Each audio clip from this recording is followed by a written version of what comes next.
When I was in my early 20s, I had a friend with a psychotic alcoholic father.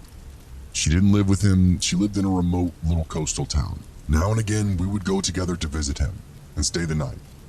Our relationship with him was creepy in itself, but that isn't the subject now. One night when we were visiting, my friend and her dad had gotten into a drunken blow-up.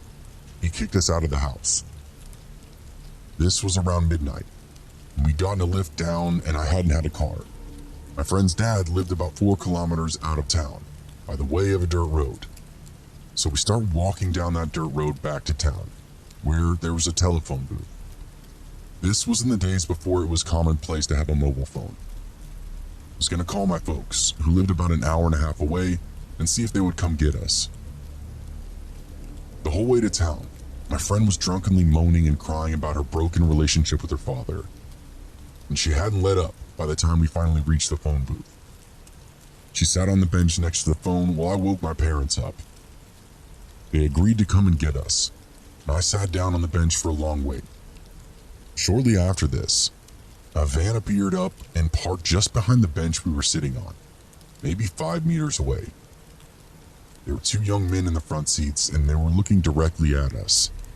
If that didn't make me nervous enough, the van door slid open. Then I saw there were a number of young guys in the back.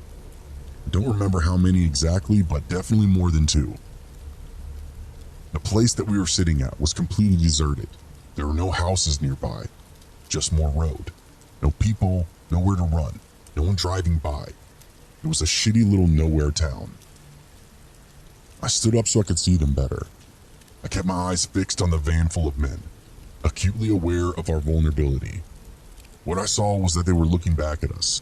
They were talking amongst themselves quietly at first. Then they started talking more and more loudly, and it had now become evident. They were deliberately talking loudly enough for us to hear. Talking about pulling us into the van, taking us somewhere to fuck us and kill us. I can't remember the exact words, but that was the gist of the situation. My whole body was not shaking, but quaking with terror. I couldn't take my eyes off the men. I remember the face of one of them so clearly that I could draw it now. He was just sitting in the door of the van, looking at me with no expression, looking at me with dead eyes, looking at me like I was a thing. All this time, my drunk friend hadn't stopped sobbing to herself. Whether she knew the van was there or not, I couldn't say. I knew I had to tell her about that danger, but I was actually so full of terror myself, I couldn't move. I couldn't speak.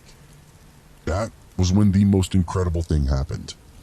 My friend's father, who has never apologized to anyone in his life, and who was the most awkward prick alive, appeared out of nowhere, drunk, in his car.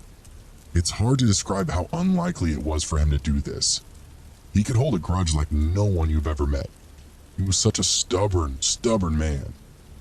And he and my friend had an emotional reunion. The whole time my eyes were fixed on that van still. The men had now stopped talking and were just watching us. "Let's go," I said. We got back into the car and started heading back for my friend's dad's house. Then the van started up and they began to follow. I tried to explain to my friend's dad about the men, but he said, "Just slow down and they can pass." They slowed down to a crawl behind us. Then they began to shout out the windows, screaming more threats. They followed us all the way down that dirt road, and then all the way down the driveway of my friend's father. They just sat in the van behind us, and we sat in the car, waiting to see what would happen. All of my friend's dad's neighbors were holiday homes. Nobody was in that night. We all knew that if the men decided to get out of that van and carry out any of those threats, we would receive no help. Thankfully, after a very long time, the van backed out of the driveway and left. My parents came in a panic to the house when they couldn't find us at the shops. My friend's dad hid in shame, and I went back to my family's house. I've been asked if I went to the police, but I don't remember. I don't think I did. It was just a really messed up time in my life. But that incident changed me forever. I'm a very fearful person now. I'm very overprotective of my kids.